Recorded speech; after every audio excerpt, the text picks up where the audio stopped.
I work normally with people with very severe autism, adults and children, everybody from 2 to 65.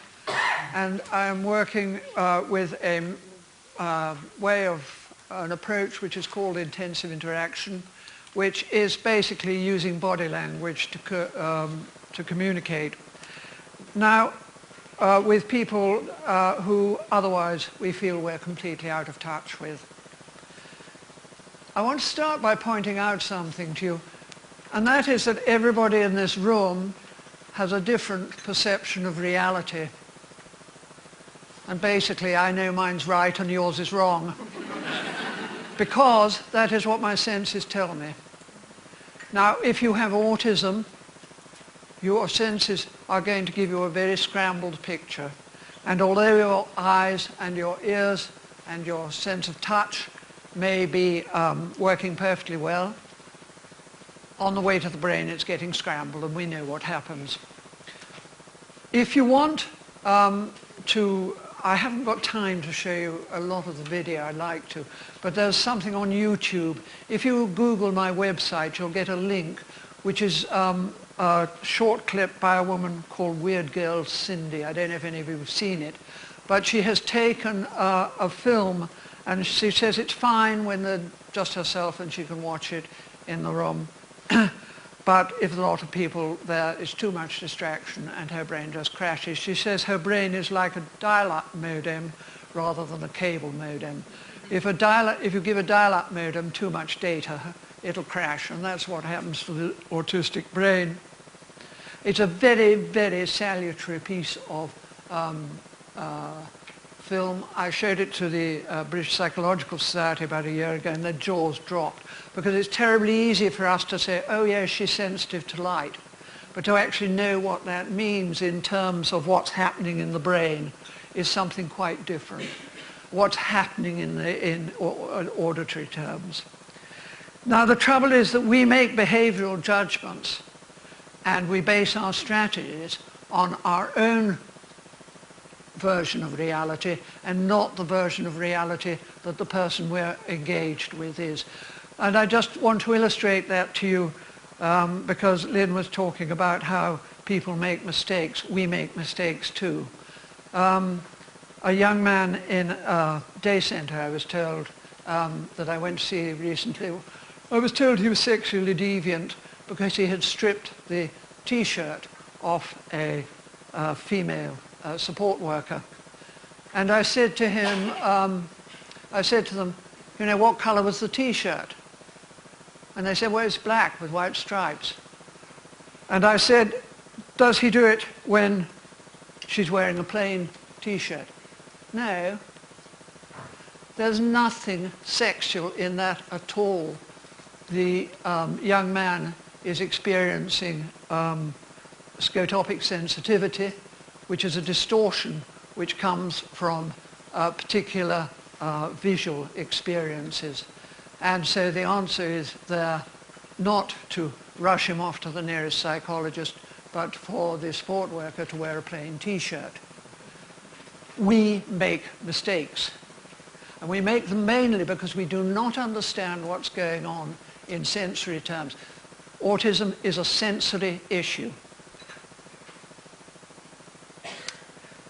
And what happens, of course, with these processing difficulties is they lead to an unregulated activity in the autonomic nervous system. That is the part of the nervous system which controls things like sweating, breathing rate, heart rate, and things we don't really have control ourselves with. And this leads to an extraordinary avalanche of sensory experiences which are roughly encompassed by pain, confusion and heat. And many of you will have seen people sweating. I've actually seen fountains of sweat coming off people's foreheads when they are getting upset, when they are sensorily overloaded. So our problem is then, how can we establish contact with people who can't communicate with us and we can't communicate with? without triggering sensory distress. And what we're going to do is we're going to use their behaviors. We're going to look at what has significance and meaning for them, and we are going to use that to build up conversations. Basically, I do this not just by using this thing called intensive interaction, which is really about body language, but to make an autism-friendly environment. And what you do is you reduce the triggers which are upsetting them, and you increase the signals which have meaning for them, so that you actually build up a meaningful environment.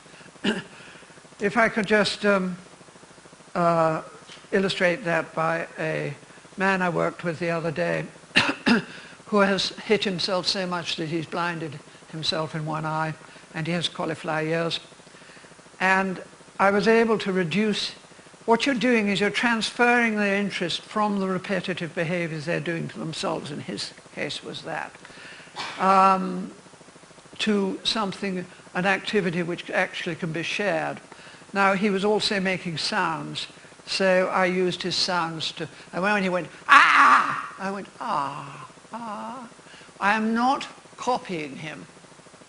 I am not imitating. I am responding not just to what he is doing, but how he is doing it.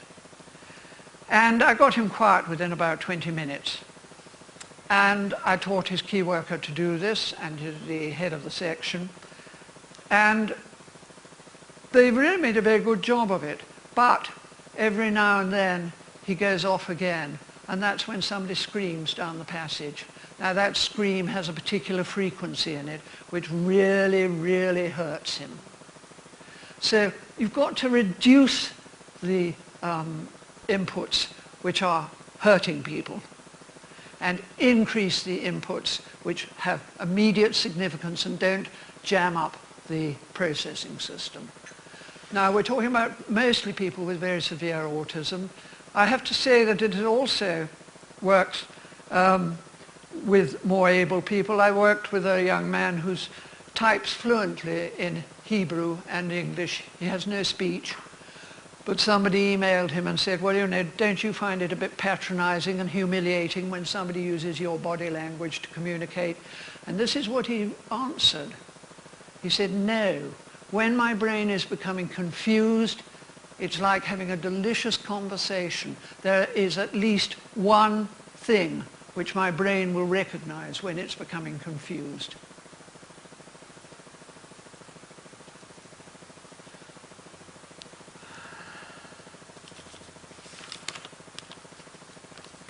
There are some quick things I'm going to say about using body language, sort of sets of rules. There are some books outside which I think, you know, I can't do more than just introduce you to this, but they cover them quite thoroughly, and the film here. We're going to look at a little bit of. What we're trying to do then is to promote emotional engagement. And the people that I see are people I've never seen before, and normally I can get through to them in about 10 minutes. As I say, we are not mimicking, we are responding. We're tuning in not just to what they're doing, but how they are feeling. And we get this from their body language. You know, there's a lot of difference between ah and somebody going ah. It's the same gesture, but the first one tells you they're fine at the minute. The second one tells you that actually stand back because you're going to get thumped. We judge how people feel through their body language. And we are looking at this to see how the people we're engaging with are feeling, and we are responding to this. It's actually terribly easy. It's not something that, you don't have to be an expert to do this. And it makes an incredible difference to people's lives. We're looking at all the things they're doing. We're putting aside our own agenda, and we're paying total attention to the person that we're engaged with. And I was trying to explain this to a rather hostile young support worker And he just couldn't get the idea of, actually paying total attention. I said, well, you're playing football as a lad. And the opposing team have got the ball and they're the attackers and you're the defender. What are you doing? You are giving absolutely total attention to that oncoming side, that oncoming engagement. And he smiled broadly, and actually he's come up absolutely trumps with several different things. You've got to get that idea of putting yourself into the person you are engaged with. You put aside your own agenda. And we are looking for the repetitive behaviors. If you try and stop them, you expose people to the autonomic storm. We are going to use those in order to interact with them. You'll see what I mean in a minute. We're redirecting their attention from solitary self-stimulation to shared activity. Now I want to show you a bit of a film, and I only got a tiny bit of time. This is a film I made when I was at a school the other 2 years ago, and I went to see some children. None of the children have I ever seen before, the ones that you'll see.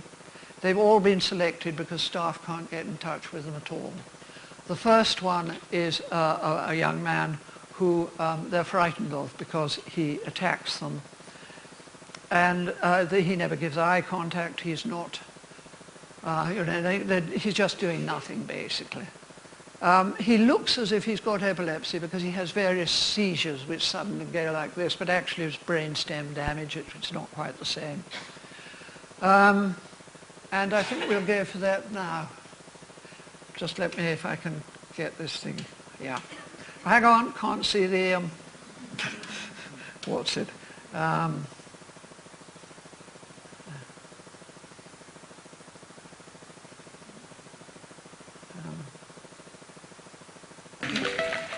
Sam's not getting strong enough messages from his nerves and muscles to the brain.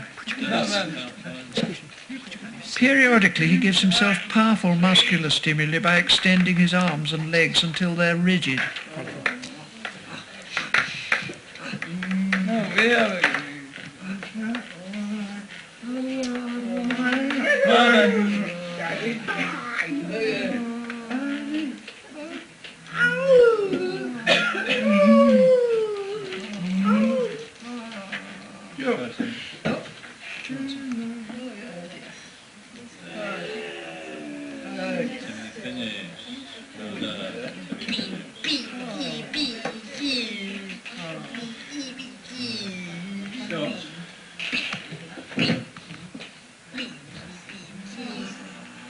I try using light touch, but he flinches.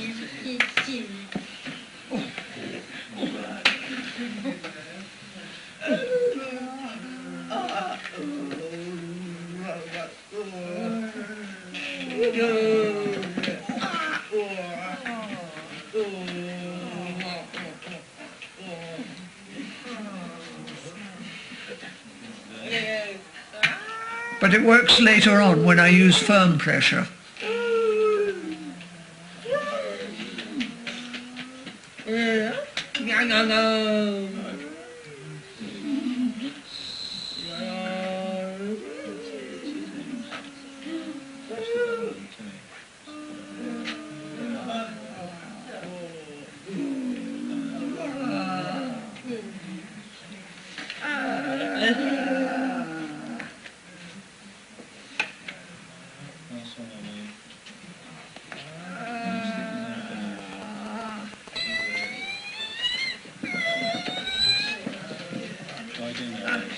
And again.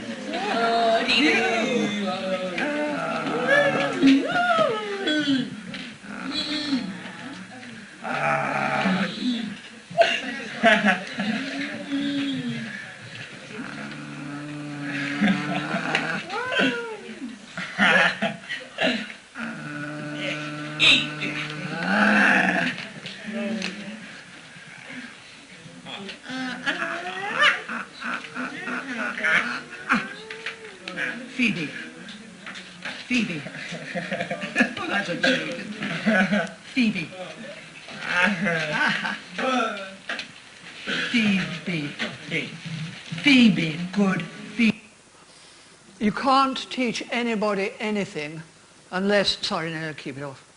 You can't teach anybody anything unless you've got their attention. And that's what we're trying to do, try to get his attention. Now you'll notice that when I said Phoebe, he said, ah, ah. He got the rhythm, he got the pitch. He can't get the word. But in a minute you'll hear him say fee.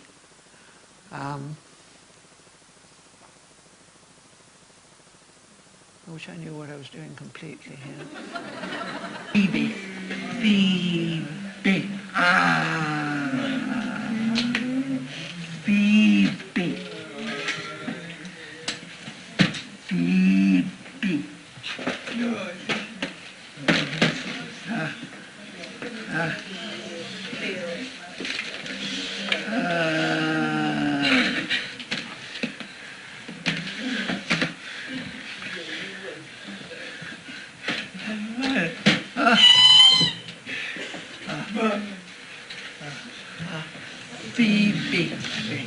Phoebe, good. Phoebe.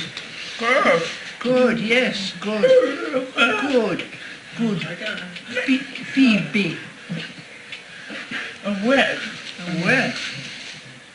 And then we've lost it. Now, suddenly we get this. Now, has he by any chance got epilepsy? No? Because there's a very dramatic change suddenly. Does this normally happen, that he goes into spasm? Only when he's... Yes, only when he's... It might know. You may be overstimulated. Right. Well, I think that's probably enough anyway.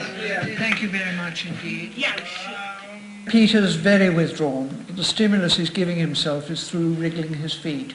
And Peter has problems with sound, presumably.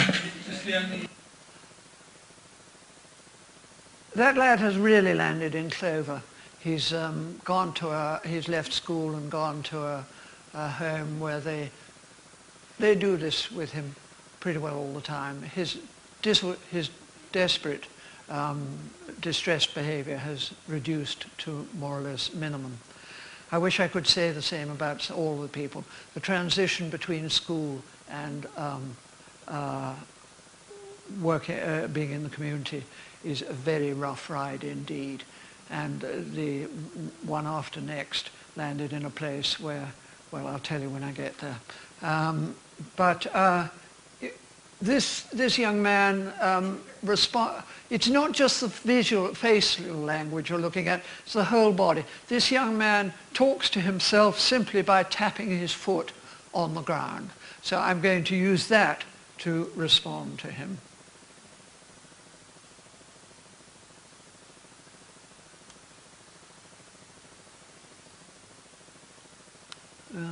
Sorry. So you need to be quiet, don't we, Peter? Yes, he's got his fingers in his ears. He's hypersensitive to sound. They chose 3 colours.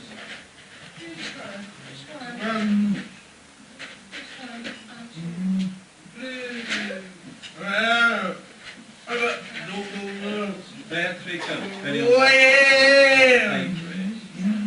Set up and hold all 3 together. And just do a...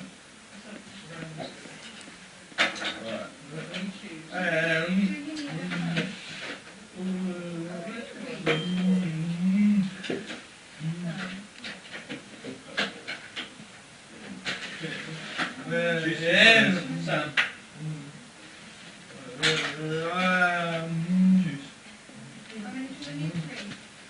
Well, it's only so that we get some kind of...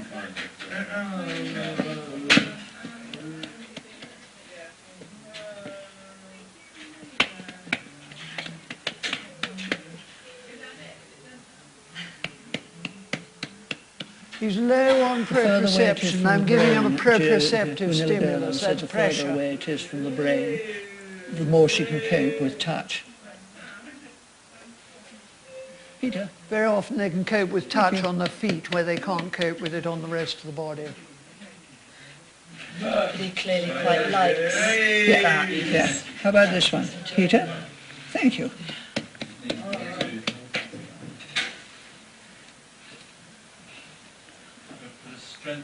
Should we do it again, Peter? Yeah. Now I'm increasing the pressure. So I'm giving him meaningful signals, signals that the brain recognizes easily. Thank you. Oh, careful of the book. Thank you. Where a child's giving themselves feedback in the form of physical pressure, it may not be enough to echo back visually what they're doing. Scott bites. Now, we come to something here where a lot of people go wrong, because what we have to look at is what signal is the person giving themselves. Now, this young man is biting jigsaw pieces. What signal would he be giving himself? Well, try it. What? What signal is he giving himself?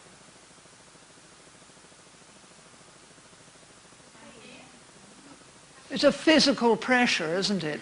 So if I sit there and do his, what he's doing and expect him to be interested in a visual signal, it's not going to work. So I've got to find some way of giving him stimulus in the area that he's stimulating himself.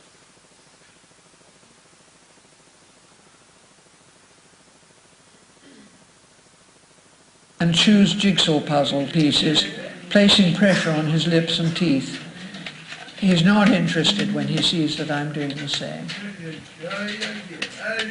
It doesn't tune in to what he's doing. What we're doing is tapping. So in order to give him a signal that his brain is likely to relate to, I enhance the feedback he's giving himself by using vibration in the area of his mouth.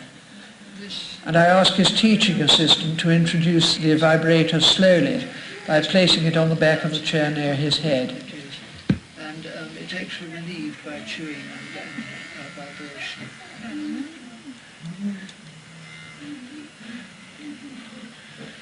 But you must... Eventually he smiles and holds the vibrator. You see the change, the immediate change, the joy. Once there's someone out here I can communicate with. When we come to Finley, we're using his rocking to get in touch with him.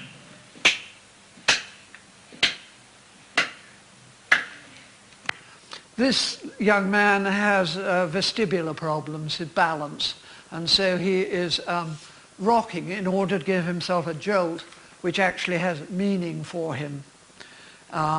And if he turns around suddenly he falls over and that sort of thing. Normally he spends his time rootling around in a toy box doing absolutely nothing at all with the toys. So I'm going to use his rocking in order to get in touch with him, the rhythm of his rocking. I'm feeding him signals which have meaning for his brain.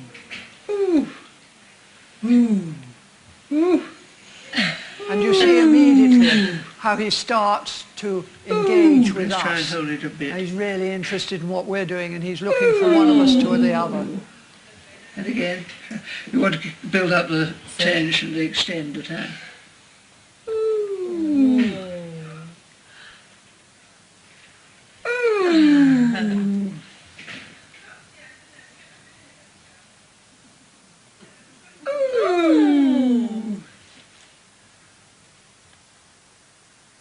Do you see? He's fascinated by what we're doing. He's moved right outside his own get him to make a sound first. area of self-stimulation.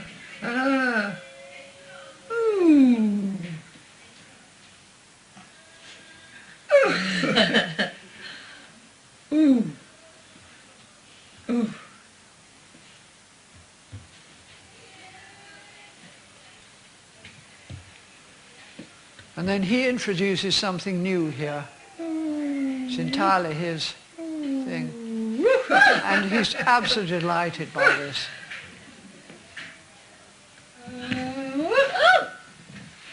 It's giving him a stronger and stronger proprioceptive signal. And he knows what he's doing when he does it.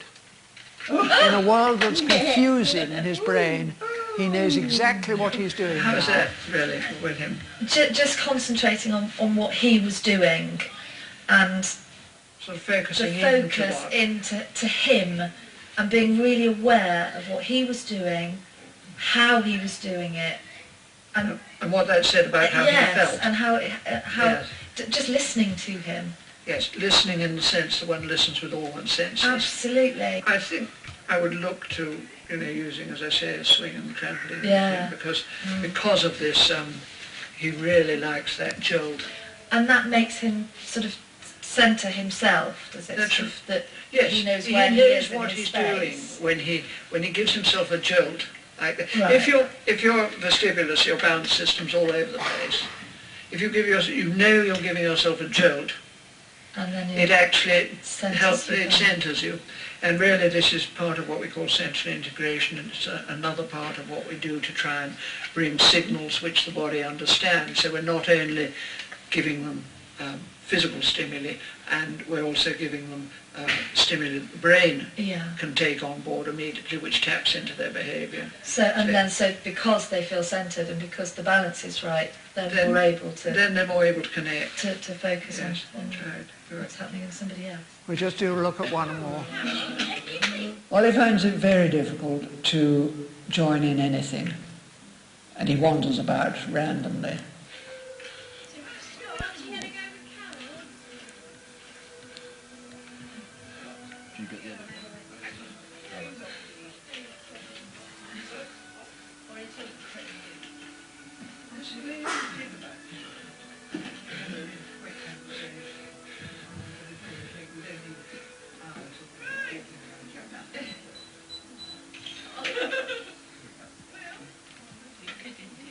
But I start to use the breathing rhythm, particularly the rhythm of his breathing rhythm. That's what he's listening to take notice almost rhythm. Immediately.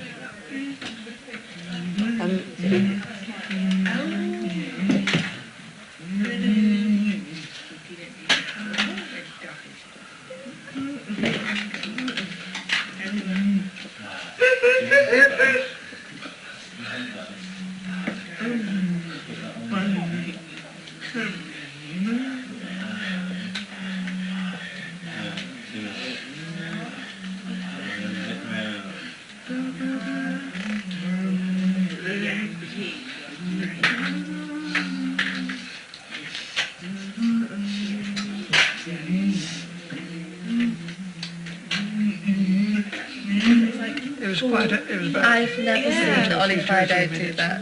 And you might get the eye contact, but you don't get the touching. The touching of the face was quite extraordinary. Yeah.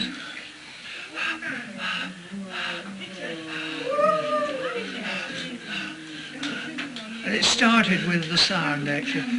And he did like having that blowing in his ear, actually.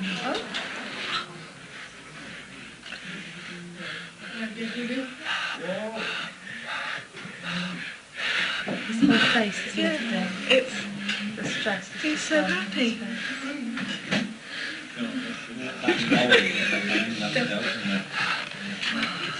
And he grabs my hands and puts them around him. And so I'm squeezing him each time he breathes. I'm tuning into his breathing rhythm. And particularly as he breath holds at this stage.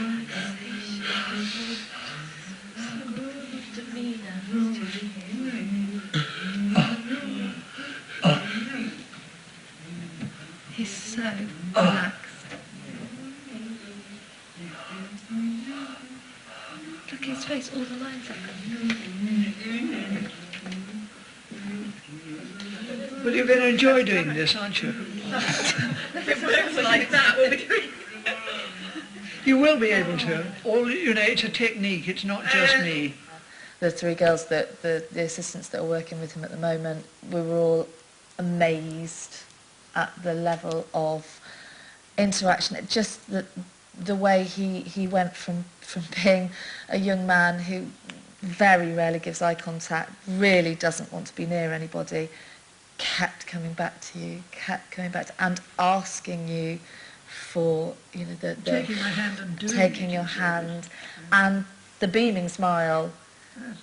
you know, actually what Emma said to me was that it was very emotional, and it was wonderful. Absolutely. It really was. I've never seen Ollie want to be with anybody that much.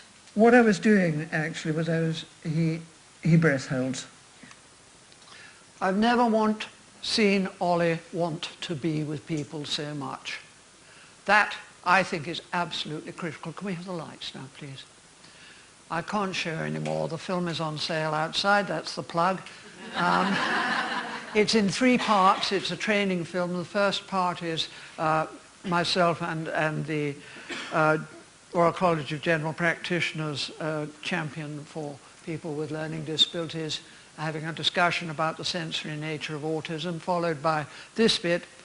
Then it goes on to talk about touch, because as you'll see, we'll be using touch quite intimately, and we have to decide how we can do this, and I recommend that there's always a management strategy, and it has to be written and signed and read and signed by anybody who is involved, so that everybody knows what they're doing, and that protects both parties.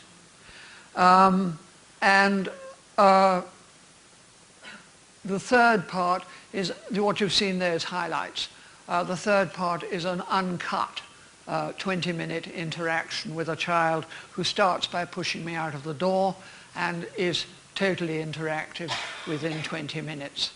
Now, this may sound like a miracle. It is not a miracle. It is a technique. It was developed by a psychologist at Bryn and Airth Hospital, Harperbury Hospital, who fortunately was my supervisor for 4 years. It's now being used all over the world. I have invitations literally even to go to St. Helena in South Atlantic, and next week I'm in Iceland. People are using it all over the world because it works. There's now also a considerable body of academic literature. I work with Dundee University, who have analysed the films frame by frame, and there is a considerable reduction. How much more time have I got? You have 10 minutes. Okay, that's fine, yes, because I'd like to tell you 1 or 2 stories about older people.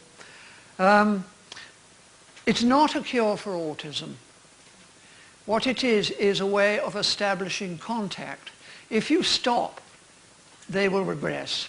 Now, I saw a 16-year-old lad in a day centre, and his way of communicating, he stood in the corridor, was to bash anybody who went past, you know, boom, like that. They had a team of 3 people standing over him to stop him and to intervene. They could take about an hour, and then they had to be replaced. 4 or 5 times a day, he would chuck the chairs and tables around. And those were the recorded incidents. They didn't bother about the hitting. It was just too frequent. I was asked to work with this young man when he was 16. And he made little sounds, And I taught the team to work with these sounds. And we reduced the number of the recorded incidents, that's chucking the chairs and tables around, down from 4 or 5 times a day to 2 in 6 months. Gone, basically. We're pretty sure he had earache on those days, those 2 days. Now, they then got a new team leader who said, well, I can't see any challenging behaviour here, you know, stop it. What are you doing? And I said, and so they did, and within 24 hours again, he was chucking the chairs and tables around. I went down and retrained them, and after a couple of days, he was fine again. Now, that young man you couldn't take out because he attacked members of the public randomly, and he was non-verbal. Now, you can take him into a busy pub, and he'll put his money on the bar, and he'll say Coke, and he'll go and sit down and wait for it. He was non-verbal before. Because every time he says, somebody says, So it doesn't look inappropriate in public, because once they tune into the fact you're using their language, they're very sensitive to it. And so they'll pick it up. So actually what it looks like is two friends just having a slight conversation with each other. I want to go on something slightly more complicated at this stage. Many of you will be aware, or may not be aware, but you will be if you think about it, that a number of your family or your children or whoever you're involved with have different voices. Has anybody, there's sort of good voices and bad voices. Anybody aware of that? Could you just hold up your hands if you are, possibly? How many? Nearly half. I suggest the other half of you listen. Because it's something that we really haven't thought about very much. And the sort of thing that happens is, hello Phoebe, how are you today? Lovely day today. I want to hit Phoebe, I want to hit Phoebe, I want to hit Phoebe. All in one voice, all in one breath. What we've got here is what we've taught them is socially acceptable and how they feel. And in telling people that they mustn't say they want to hit Phoebe, what we're actually saying to them is how you feel doesn't matter. And that is the quickest way of reducing their self-esteem. And it's really, really absolutely important that we validate how they feel. And in this case, I said to her, you do really sound as if you want to hit Phoebe. And she said, oh, yes, I do. Absolutely, totally dead center. We must validate these negative feelings because so many people with autism are failing all the time. They're getting things wrong all the time. We must validate their negative, not their behaviors, but their negative feelings. If somebody says to you, well, I'm going to shock you now. If somebody says to you, fuck off, and the standard approach is to ignore it or to say, don't say that, it's rude. It doesn't work, either of them. But if you talk to your line managers first and then you say to them, you sound really fucked off. And they say, oh, yes, I am. And it'll stop. It works because what you are doing is saying, I understand how you feel. They need to be tuned into. We need to respect how they feel. And that gradually builds up their self-esteem. Donna Williams talks about this quite a lot in one of her books where she's talking about 3 different voices she had. And she said she so lost connection with herself that she spent her whole time looking in the mirror because she was convinced that the image in the mirror was herself. And she actually tried for 2 years to walk through the mirror in order to get through to herself. And I noticed that a lot of the people I work with this particular problem, and they are rather further up the more able end, they are fascinated by their mirror images.